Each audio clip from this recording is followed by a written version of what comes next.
Dear students, पिछले period में हम लोग प्रकाश के अपवर्तन के बारे में पढ़े थे, जिसमें हम लोग पढ़े थे sine i upon sine r बराबर स्थिरांक बराबर अपवर्तनांक। अब हम लोग प्रकाश की चाल के संदर्भ में डिफाइन करेंगे अपवर्तनांक को। तो जैसे हम लोग लिखते हैं n/1 इक्वल टू माध्यम 1 में प्रकाश की चाल अपॉन माध्यम 2 में प्रकाश की चाल, और इसको ऐसे बोलते हैं refractive index of 2 medium 2 with respect to 1। दूसरे माध्यम में जो प्रकाश की चाल है वो v2 है और पहले माध्यम में प्रकाश की चाल v1 है, तो इसको हम लोग बोलते हैं v1/v2, अर्थात n/1 इक्वल टू माध्यम 1 में प्रकाश की चाल अपॉन माध्यम 2 में प्रकाश की चाल इज इक्वल टू v1/v2। और इसको ऐसे पढ़ते हैं refractive index of medium 2 with respect to medium 1, माने दूसरे माध्यम का पहले माध्यम के सापेक्ष अपवर्तनांक। फिर उसी प्रकार से हम डिफाइन करते हैं n/2 इज इक्वल टू माध्यम 2 में प्रकाश की चाल अपॉन माध्यम 1 में प्रकाश की चाल इक्वल टू v2/v1, और इसको डिफाइन करते हैं refractive index of medium 1 with respect to medium 2, माने माध्यम 1 के का अपवर्तनांक माध्यम 2 के सापेक्ष। अगर हम पहले माध्यम को वायु या निर्वात में, वैक्यूम या वायु, हम जानते हैं कि प्रकाश की चाल वैक्यूम या वायु में अधिकतम होती है, लगभग 3 लाख किलोमीटर प्रति सेकंड। तो am से लिखते हैं इसको, वायु या निर्वात में प्रकाश की चाल अपॉन माध्यम में प्रकाश की चाल इक्वल टू c। वायु में प्रकाश की चाल को c से डिनोट करते हैं, यहाँ माध्यम में प्रकाश की चाल को v से डिनोट किए हैं। तो am बराबर वायु या निर्वात में प्रकाश की चाल बटे माध्यम में प्रकाश की चाल इक्वल टू c/v। तो इसको हम लोग डिफाइन करते हैं कि निरपेक्ष अपवर्तनांक निरपेक्ष अपवर्तनांक रिफ्रैक्टिव इंडेक्स, और उसको डिफाइन करते हैं n से मीडियम का माध्यम का अपवर्तनांक हवा या निर्वात के सापेक्ष या निरपेक्ष अपवर्तनांक बराबर c/v। तो वाटर का with respect to air refractive index होता है 1.33। उसी प्रकार से क्राउन ग्लास का रिफ्रैक्टिव इंडेक्स, जिसको Ng से डिनोट करते हैं, होता है 1.52। एस का कोई यूनिट नहीं होता है, इसलिए दो समान राशियों का अनुपात है। ठीक है, अब हम लोग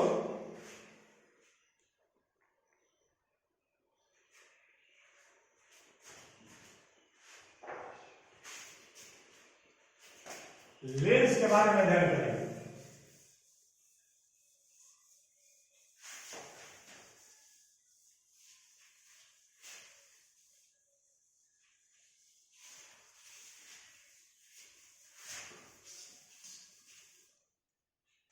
लेंस, इसको हम लोग डिफाइन करते हैं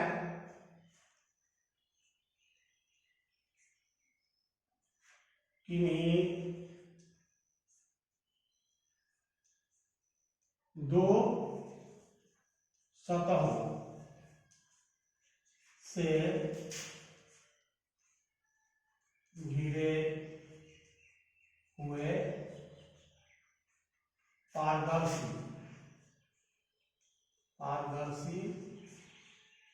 माध्यम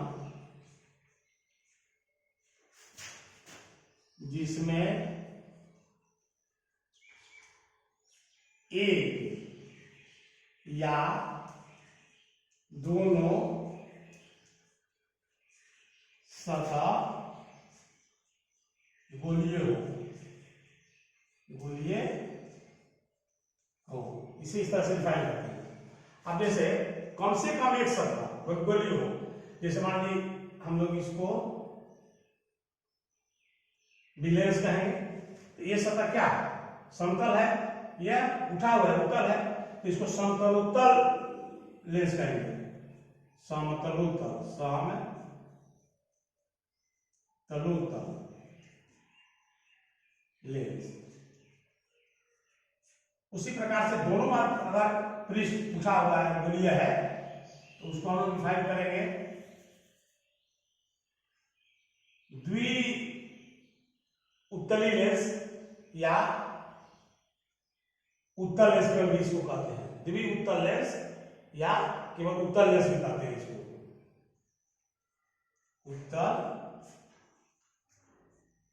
उत्तल लेंस। ठीक है। उसी प्रकार से अगर एक सतह समतल और एक अवतल धंसा हुआ है, इसको हम लोग समतल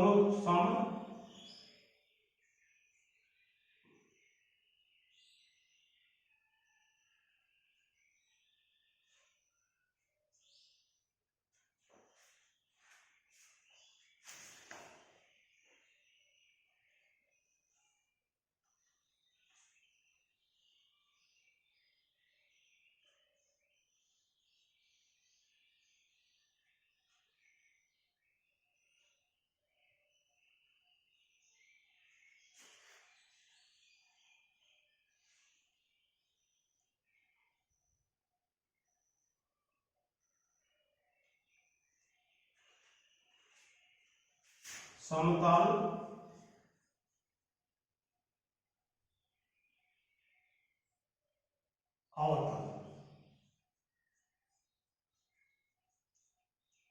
लेंस।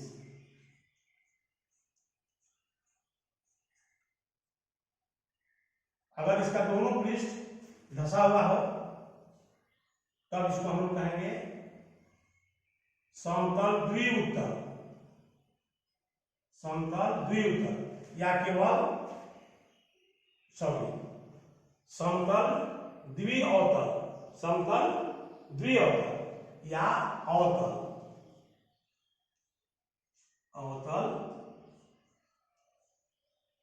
लेंस कहेंगे, अवतल लेंस कहेंगे।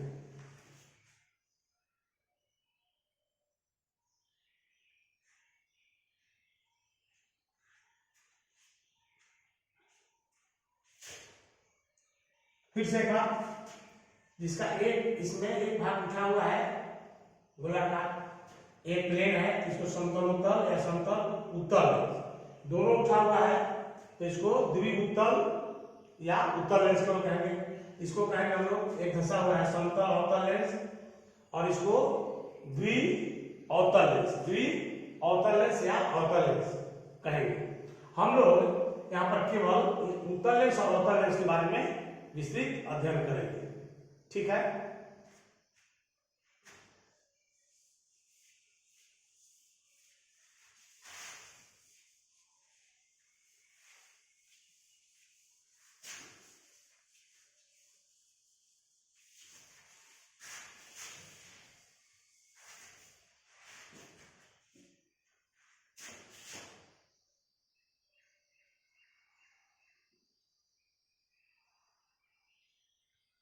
ये जो उत्तल लेंस है, ये एक ठोस गोले और यह जो है दूसरे ठोस गोले का एक भाग है। इसको इस तरह से हम काटे हैं, तो दोनों ठोस गोले का दो केंद्र होगा, इसका इस केंद्र C1 से इसको डिनोट करते हैं, और इधर ये जो गोले का भाग है इस साइड का, उसका भी कई केंद्र होगा, उसको हम लोग C2 से डिनोट करते हैं। और इसके मध्य भाग को, इस लेंस के मध्य भाग को हम लोग प्रकाश केंद्र कहते हैं, प्रकाश केंद्र कहते हैं। इसको वक्रता केंद्र C1 और एक वक्रता केंद्र, दो वक्रता केंद्र इसमें होंगे, क्योंकि दोनों जो है ये दो ठोस गोले के भाग मिल करके बने हैं। एक ठोस गोले का भाग यह है और इधर से एक ठोस गोले का भाग यह है, तो दोनों से के भाग से बने हैं, तो उन दोनों का अलग अलग केंद्र होगा।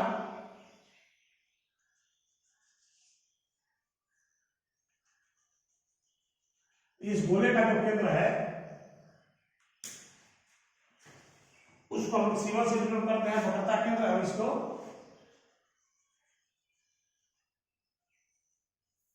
इस गोले का केंद्र से हम लोग डिनोट करते हैं। इसको हम लोग प्रकाश केंद्र कहते हैं, मध्य बिंदु को, जो लेंस है उत्तल लेंस, इसके मध्य बिंदु को हम लोग प्रकाश केंद्र कहते हैं, प्रकाश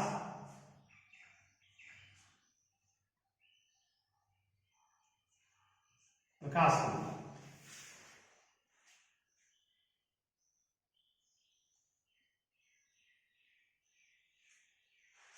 अब एक काल्पनिक रेखा को हम लोग मिलाते हैं C1 से CT को मिलाते हैं। यह जो काल्पनिक रेखा है जो C1 से C2 से होकर गुजरता है थ्रू O, C1 CT को जो मिलाता है थ्रू O, प्रकाश केंद्र से होकर के जो रेखा गुजरती है C1 से C2 तक, इसको हम लोग, इस रेखा को हम लोग मुख्य अक्ष कहते हैं, मुख्य अक्ष कहते हैं। ओके, इसी प्रकार से हम लोग अवतल लेंस में भी दे सकते हैं।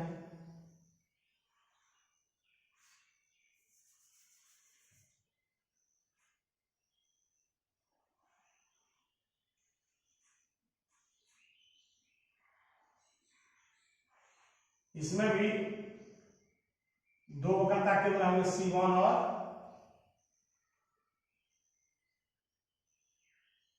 C2। ये हुआ प्रकाश केंद्र या प्रकाशित केंद्र O, और फिर इसको हम लोग मिलाएं इस रेखा से तो हमारा हो गया मुख्य अक्ष, मुख्य अक्ष।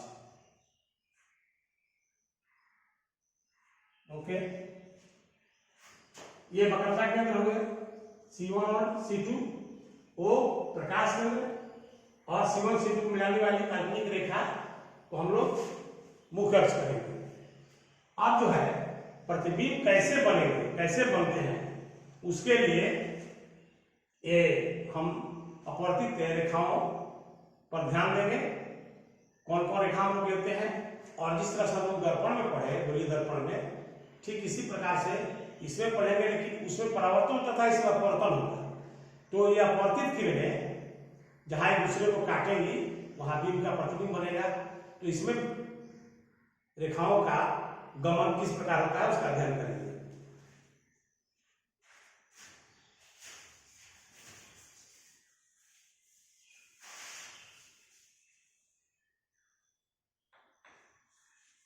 अच्छा, एक चीज ध्यान देने की बात है, उत्तल लेंस को हम लोग अभिसारी लेंस, कन्वर्जेंट लेंस, और अवतल लेंस को हम लोग डाइवर्जेंट लेंस भी कहते हैं, अपसारी लेंस।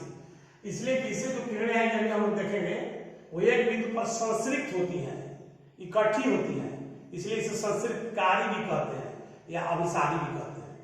और अवतल लेंस में किरणें अपसरित होती हुई प्रतीत होती है, इसलिए उन्हें अभिसारी लेंस कहते हैं, डाइवर्जेंट लेंस कहते हैं।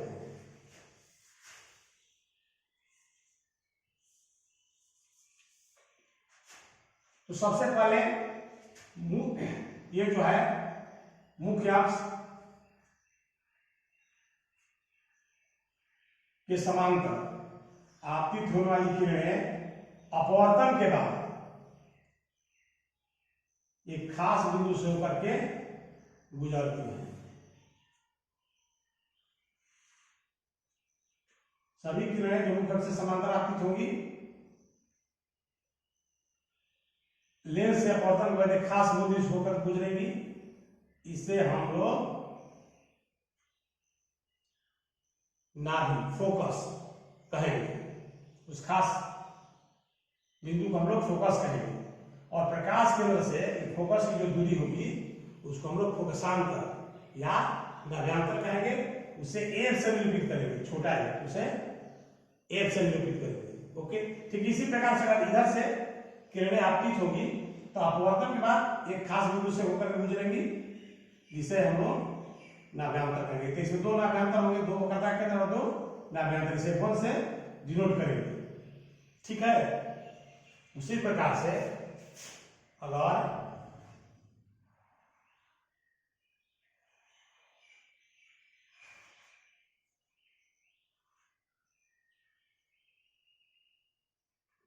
ये अवतल लेंस है, इसमें जब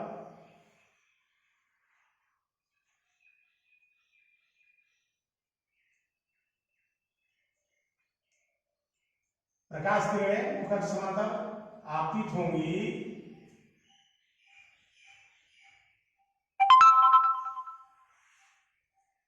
तो अपवर्तन के बाद एक खास बिंदु से अपसरित होती हुई, एक खास बिंदु से अपसरित होती हुई प्रतीत होगी, जिसको हम लोग नाभि कहेंगे। ओके, अपसरित होती हुई प्रतीत होगी। डॉटेड लाइन एक काल्पनिक रेखा को डिनोट करता है।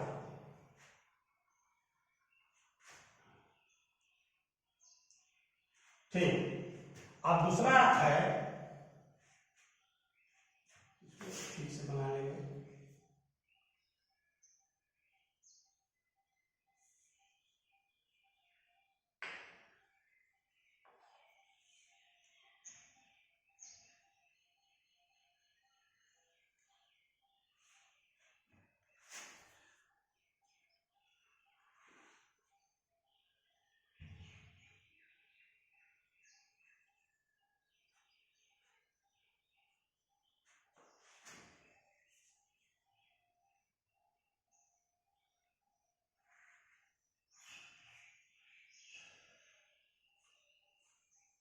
ठीक।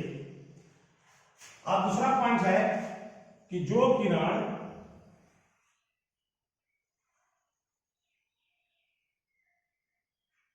प्रकाशीय केंद्र से गुजरेगी वह सीधे चली जाएगी, बिना डेविएट हुए, बिना विचलित हुए वो सीधे चली जाएगी। जो किरण प्रकाशित केंद्र से होकर गुजरेगी वो सीधे चली जाएगी बिना विचलित हुए।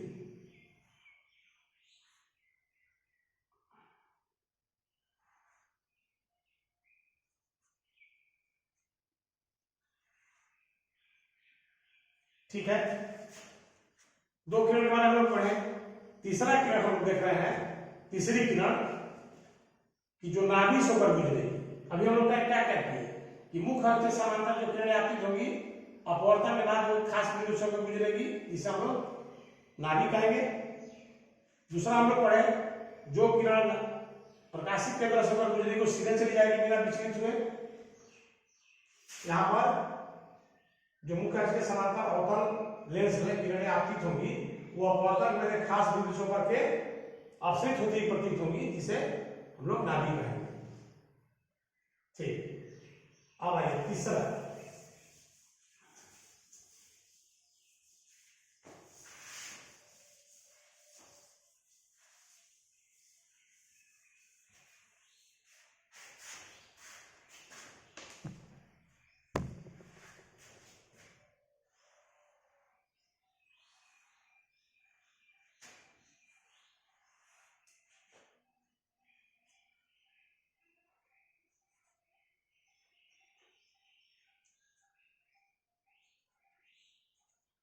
जो किरणें नाभि से होकर के आपतित होंगी वो अपवर्तन के बाद मुख अक्ष के समांतर हो जाएंगी। फिर से ध्यान दीजिए, जो किरणें नाभि से होकर के आपतित होंगी वो अपवर्तन के बाद मुख अक्ष के समांतर हो जाएंगी उत्तल लेंस में।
ये नाभि से आती हुई परित हुई और एक अपवर्तक पद में मुखअंश के समांतर हो जाएगी।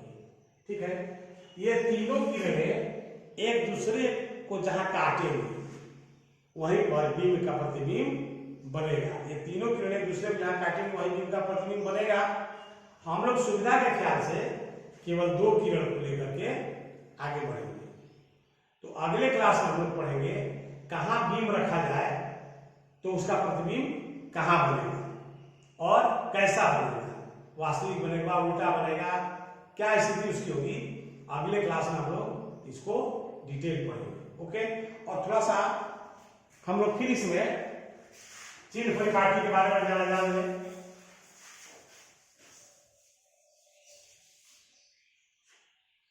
तो इसमें भी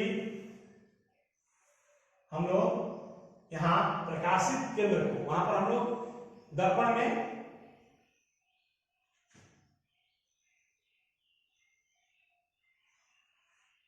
ध्रुव को, पोल को हम लोग पॉइंट ऑफ रेफरेंस मानते थे।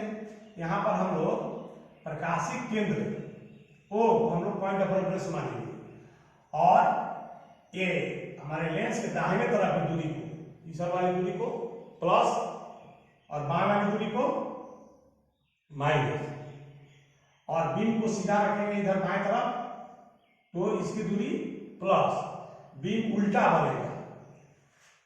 ठीक है, तो उसको माइनस, अगर बीम सीधा बनता है उसको प्लस लेंगे। और कन्वेंशनली हम लोग उत्तर लेंस के अभ्यंतर को प्लस लेते हैं, धनात्मक। उत्तर लेंस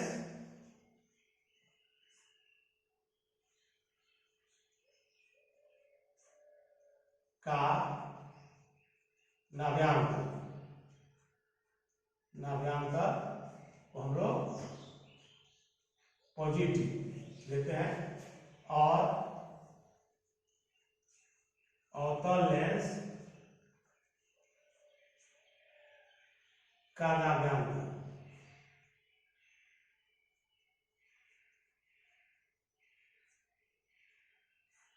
को निगेटिव लेते हैं। उत्तर लेंस के नाभ्यांतर को पॉजिटिव और अवतल लेंस के नाभ्यांतर को निगेटिव, ऋणात्मक लेते हैं। और इसका प्रयोग हम लोग जब न्यूमेरिकल हल करेंगे तो करेंगे। ठीक है, तो अगले क्लास में हम लोग बिंब की स्थिति, प्रतिबिंब की स्थिति, ठीक है, और न्यूमेरिकल्स के बारे में पढ़ेंगे। Thank you.